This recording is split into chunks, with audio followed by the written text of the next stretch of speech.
Hi കൂട്ടുകാരെ, ഇന്ന് നമുക്ക് 4ാം ക്ലാസ്സിലെ first time Malayalam question paper ഒന്ന് പരിചയപ്പെടാം. പ്രവർത്തനം 1, വായിക്കാം എഴുതാം.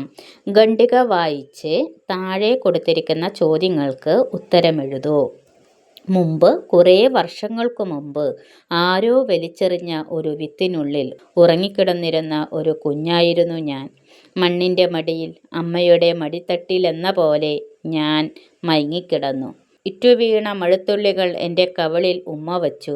ഇളം കാറ്റ് സ്നേഹത്തോടെ എന്നെ തലോടി. നിറഞ്ഞ ചിരിയോടെ സൂര്യൻ എൻ്റെ തലയ്ക്കു മുകളിൽ തെളിഞ്ഞു നിന്നു. കുഞ്ഞിലകൾ വിടർത്തി ഞാനും തലയാട്ടിച്ചിരിച്ചു. കാലം കടന്നുപോയി. ഞാനൊരു മരമായി വളർന്നു. എത്രയോ പേർക്ക് തണലേകി, കൂടൊരുക്കി, പഴങ്ങൾ നൽകി. കാൽവിരലുകൾ നീട്ടി പുഴയെയും കൈവിരലുകൾ നീട്ടി മേഘത്തെയും ഒരേ സമയം തൊട്ടു. ഞാൻ എത്ര സന്തോഷിച്ചെന്നോ. പെട്ടെന്നാണ് എല്ലാം തകിടം മറിഞ്ഞത്. ആഞ്ഞു വീശിയ കോടാലി മൂർച്ചയിൽ എൻ്റെ കൈകാലുകൾ മുറിച്ചു നീക്കപ്പെട്ടു. താഴെ വീണു ചിതറിയ കൂടിനരികിൽ നിലവിളിക്കുന്ന അമ്മക്കിളിയെ കണ്ടപ്പോൾ എൻ്റെ അല്ലൽ ഇരട്ടിച്ചു. വിത്തിനുള്ളിൽ മയങ്ങിക്കിടന്നിരുന്നത് ആരാണ്? എ. കുഞ്ഞിക്കിളി, ബി. മഴത്തുള്ളി, സി. പൂമ്പാറ്റ, ഡി. മരം. B question. മരത്തിൻ്റെ വേരുകൾ ആഴത്തിൽ വളർന്നെന്നു വ്യക്തമാക്കുന്ന വാക്യം ഏത്? എ. കൈവിരലുകൾ നീട്ടി മേഘത്തെ തൊട്ടു, ബി. തലയാട്ടിച്ചിരിച്ചു, സി. കാൽവിരലുകൾ നീട്ടി പുഴയെ തൊട്ടു, ഡി. ഞാൻ മയങ്ങിക്കിടക്കുന്നു. സി. ആഞ്ഞുവീശിയ കോടാലി മൂർച്ചയിൽ എൻ്റെ കൈകാലുകൾ മുറിച്ചു നീക്കപ്പെട്ടു. മരത്തിൻ്റെ ഈ അവസ്ഥയ്ക്ക് ആരായിരിക്കും കാരണക്കാർ? എ. മനുഷ്യൻ, ബി. മൃഗങ്ങൾ, സി. ആകാശം, ഡി. മഴ. D question. മരങ്ങൾ നമുക്ക് നൽകുന്ന സഹായങ്ങളിൽ ഉൾപ്പെടാത്തത് ഏത്? എ. തണൽ, ബി. കൂട്, സി. വെയിൽ, ഡി. പഴങ്ങൾ. അടുത്തത്, സങ്കടം എന്നർത്ഥം വരുന്ന ഏതു പദമാണ് കഥാഭാഗത്ത് നൽകിയിട്ടുള്ളത്? എ. മൂർച്ച, ബി. തളിര്, സി. ഇളം, ഡി. അല്ലൽ. അടുത്തത്, പ്രവർത്തനം 2, വരികൾ കൂട്ടിച്ചേർക്കാം. മാനത്തു മഴ വരും ആഘോഷം, പാടത്തിനതു കണ്ടു സന്തോഷം. മാനത്തു കൊട്ടും കുഴൽപ്പാട്ടും, പാടത്തു വെട്ടും വിതപ്പാട്ടും. മാനത്തു മേഘത്തിൻ തേരോട്ടം, പാടത്തു കുളിരിൻ്റെ നീരോട്ടം. മാനത്തെയും പാടത്തെയും കാഴ്ചകൾ ചേർത്ത് 4 വരികൾ കൂട്ടിച്ചേർക്കൂ.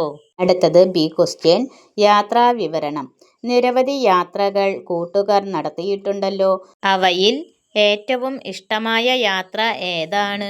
യാത്രയിൽ ഒപ്പമുണ്ടായിരുന്നവരെയും കണ്ട കാഴ്ചകളെയും ഉൾപ്പെടുത്തി ആകർഷകമായ ഭാഷയിൽ ആ യാത്രാനുഭവങ്ങൾ ഒന്ന് എഴുതി നോക്കൂ. പ്രവർത്തനം 3, ചിഹ്നം ചേർക്കാം. താഴെ കൊടുത്തിരിക്കുന്ന ഭാഗം വായിച്ച് ഉചിതമായ ചിഹ്നങ്ങൾ ചേർത്തെഴുതുക. നല്ല ഉറക്കത്തിലായിരുന്നു കുഞ്ഞനുറുമ്പ്. നേർത്ത നനവുള്ള പച്ചപ്പുൽത്തകിടിലൂടെ തെന്നിത്തെന്നി പോകുന്നത് അവൻ സ്വപ്നം കണ്ടു. നല്ല രസം. അവൻ കൂടുതൽ ഉത്സാഹത്തോടെ തെന്നി നീങ്ങാൻ തുടങ്ങി. കുഞ്ഞാ, നീ ഇനിയും എഴുന്നേറ്റില്ലേ? അമ്മയുടെ ശബ്ദം കേട്ട് അവൻ ഞെട്ടിയുണർന്നു.